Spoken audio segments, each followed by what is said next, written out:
Hello students, JCERT के DG school में आप सबों का स्वागत है। मैं हूं राजीव रंजन। इस वीडियो में वायु एवं जल प्रदूषण में दिए गए अभ्यास प्रश्नों के हल पर हम चर्चा करेंगे।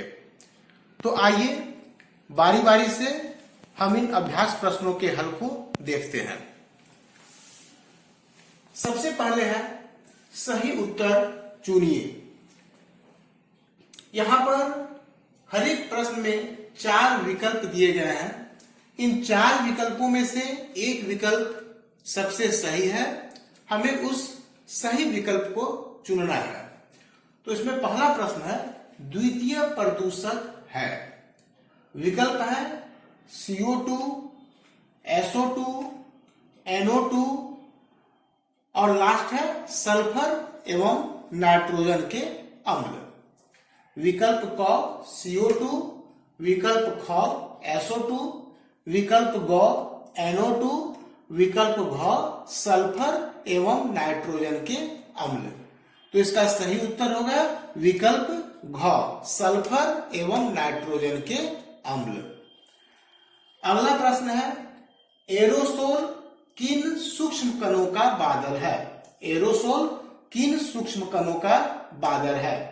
विकल्प क ठोस कण, विकल्प ख तरल कण, विकल्प ग दोनों, विकल्प घ दोनों में से कोई नहीं।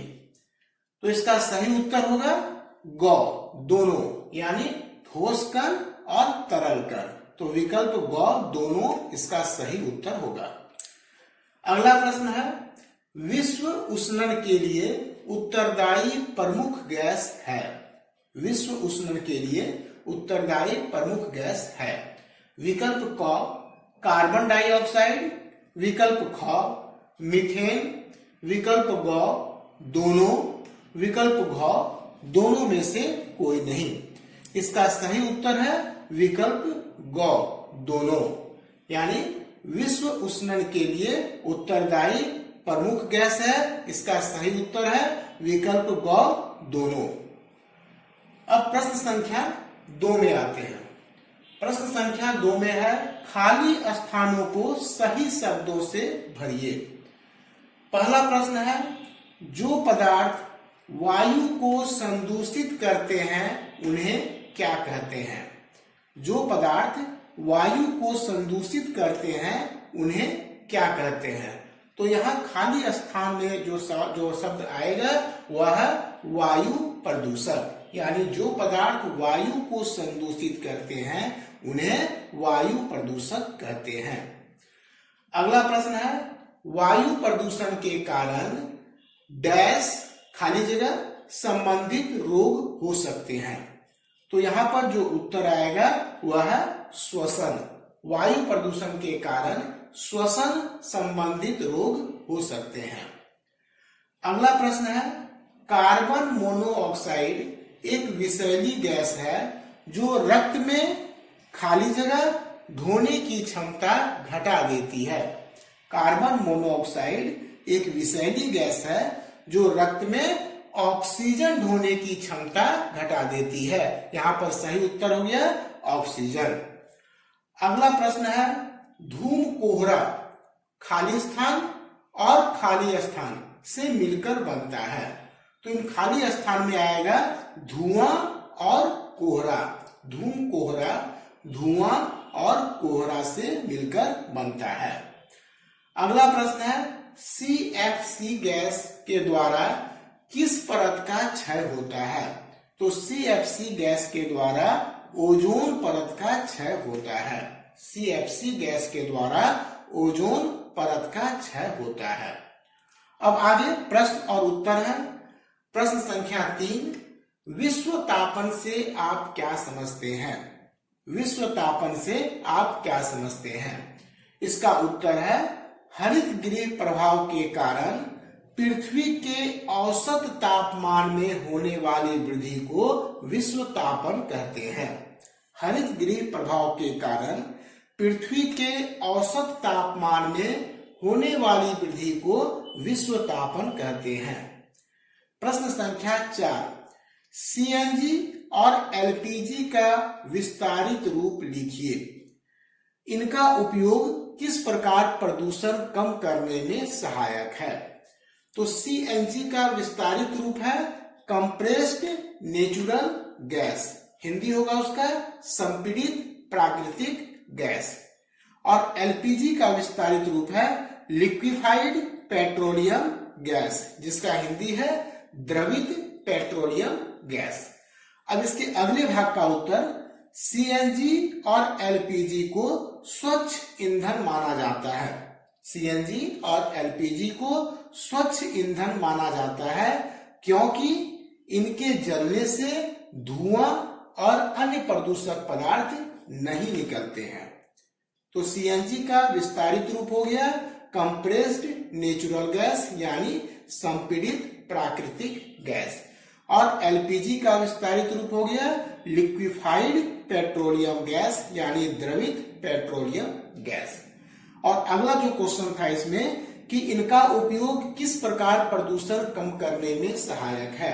तो सीएनजी और एलपीजी को स्वच्छ ईंधन माना जाता है क्योंकि इनके जलने से धुआं और अन्य प्रदूषक पदार्थ नहीं निकलते हैं।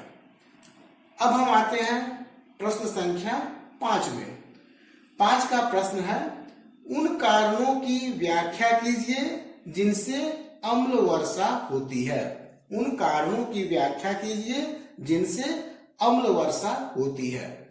तो इसका उत्तर है अम्ल वर्षा का मुख्य कारण कोयला एवं पेट्रोलियम पदार्थों के दहन से मुक्त होने वाले सल्फर और नाइट्रोजन के ऑक्साइड है। अम्ल वर्षा का मुख्य कारण कोयला एवं पेट्रोलियम पदार्थों के दहन से मुक्त होने वाले सल्फर और नाइट्रोजन के ऑक्साइड हैं। ये ऑक्साइड वायुमंडल में मौजूद जलवाष्प के साथ मिलकर गंधकाम्ल और नाइट्रिक अम्ल बनाते हैं जो वर्षा जल के साथ मिलकर पृथ्वी पर आता है। इसे ही अम्ल वर्षा कहते हैं। तो अम्ल वर्षा का मुख्य कारण कोयला एवं पेट्रोलियम पदार्थों के दहन से मुक्त होने वाले सल्फर और नाइट्रोजन के ऑक्साइड है। ये ऑक्साइड वायुमंडल में मौजूद जलवाष्प के साथ मिलकर गंधकाम्ल और नाइट्रिक अम्ल बनाते हैं जो वर्षा जल के साथ मिलकर पृथ्वी पर आता है। इसे ही अम्ल वर्षा कहते हैं। प्रश्न संख्या 6 है, जल प्रदूषण को कम करने के उपायों को लिखें। जल प्रदूषण को कम करने के उपायों को लिखें। तो जल प्रदूषण को कम करने के निम्नलिखित उपाय हैं। पहला, घर, गली, मोहल्ले की गंदगी को नदियों में नहीं बहाना चाहिए। घर, गली एवं मोहल्ले की गंदगी को नदियों में नहीं बहाना चाहिए। दूसरा उपाय है, घरों में बचा हुआ खराब तेल, घी या ग्रीस आदि नालियों में नहीं बहाना चाहिए। घरों में बचा हुआ खराब तेल, घी, ग्रीस आदि नालियों में नहीं बहाना चाहिए। तीसरा उपाय है, घरों में बचे हुए रसायन, दवाइयां, फिनाइल युक्त पानी सिंक, बेसिन या शौचालयों के पैन में नहीं डालना चाहिए। चौथा उपाय है, समाज को इकाइयों में बांटकर प्रत्येक इकाई में उत्पन्न कचरे का निपटान उसी इकाई के अंदर करना चाहिए। समाज को इकाइयों में बांटकर प्रत्येक इकाई में उत्पन्न कचरे का निपटान उसी इकाई के अंदर करना चाहिए। और पांचवा उपाय है, जलाशयों की नियमित सफाई करनी चाहिए। और छठा उपाय है, नाले के गंदे पानी को नदियों में प्रवाहित करने से पहले उसे उपचारित करना चाहिए। अब हम आते हैं प्रश्न संख्या 7 में। तो प्रश्न संख्या 7 का प्रश्न है, वायु प्रदूषण को कम करने के लिए क्या क्या उपाय किए जा सकते हैं? वायु प्रदूषण को कम करने के लिए क्या क्या उपाय किए जा सकते हैं? वायु प्रदूषण को कम करने के लिए निम्नलिखित उपाय किए जा सकते हैं। पहला उपाय है घरेलू ईंधन के रूप में कोयले तथा लकड़ी के स्थान पर गोबर गैस तथा एलपीजी का प्रयोग करना चाहिए। घरेलू ईंधन के रूप में कोयले तथा लकड़ी के स्थान पर गोबर गैस तथा एलपीजी का प्रयोग करना चाहिए। दूसरा उपाय है स्वचालित वाहनों में सीसा रहित तथा सल्फर रहित पेट्रोल का उपयोग करना चाहिए। तीसरा उपाय है सार्वजनिक वाहनों का अधिकाधिक उपयोग करना चाहिए। चौथा उपाय है ऊर्जा के गैर परंपरागत स्रोतों जैसे सौर ऊर्जा, पवन ऊर्जा, जल ऊर्जा आदि के प्रयोग को बढ़ावा देना चाहिए। पांचवा उपाय है साइकिल तथा ई रिक्शा के उपयोग को बढ़ावा देना चाहिए।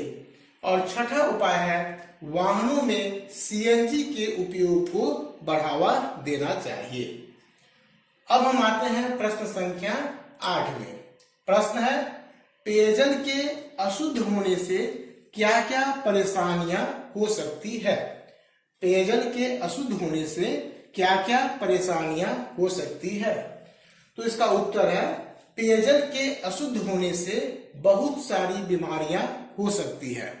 जैसे फ्लोराइड युक्त जल के सेवन से मनुष्य में फ्लूओरिसिस नामक दांत की बीमारी हो सकती है। सीसा युक्त जल के सेवन से पागलपन, मस्तिष्क तथा किडनी या गुर्दे की बीमारी, आर्सेनिक युक्त जल के सेवन से चर्म रोग तथा फेफड़े का कैंसर हो सकता है। इसी तरह से पेयजल में बीमारी पैदा करने वाले सूक्ष्म जीव के कारण टाइफाइड, पीलिया तथा पेचिस जैसी बीमारियां हो सकती है। पेयजल के अशुद्ध होने से बहुत सारी बीमारियां हो सकती है। जैसे फ्लोराइड युक्त जल के सेवन से मनुष्यों में फ्लूओरिसिस नामक दांत की बीमारी हो सकती है। सीसा युक्त जल के सेवन से पागलपन, मस्तिष्क तथा किडनी या गुर्दे की बीमारी, आर्सेनिक युक्त जल के सेवन से चर्म रोग तथा फेफड़े का कैंसर हो सकता है। पेयजल में बीमारी पैदा करने वाले सूक्ष्म जीव के कारण टाइफाइड, पीलिया तथा पेचिस जैसी बीमारियां हो सकती है। अब हम अंतिम प्रश्न संख्या 9 में आते हैं। प्रश्न है हरित गृह प्रभाव हमारे लिए लाभदायक एवं हानिकारक दोनों है, कैसे।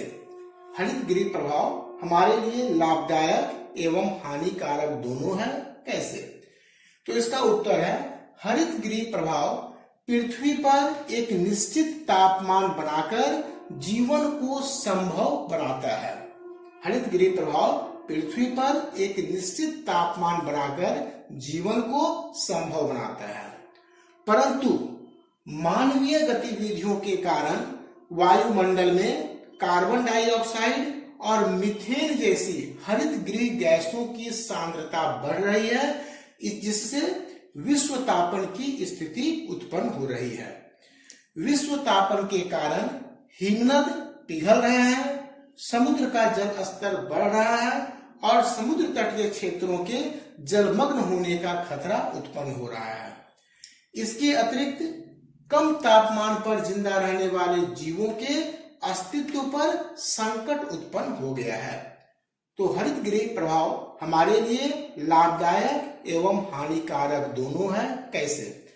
इसका उत्तर है हरित गृह प्रभाव पृथ्वी पर एक निश्चित तापमान बनाकर जीवन को संभव बनाता है, परंतु मानवीय गतिविधियों के कारण वायुमंडल में कार्बन डाइऑक्साइड और मीथेन जैसी हरित गृह गैसों की सांद्रता बढ़ रही है, जिससे विश्व तापन की स्थिति उत्पन्न हो रही है।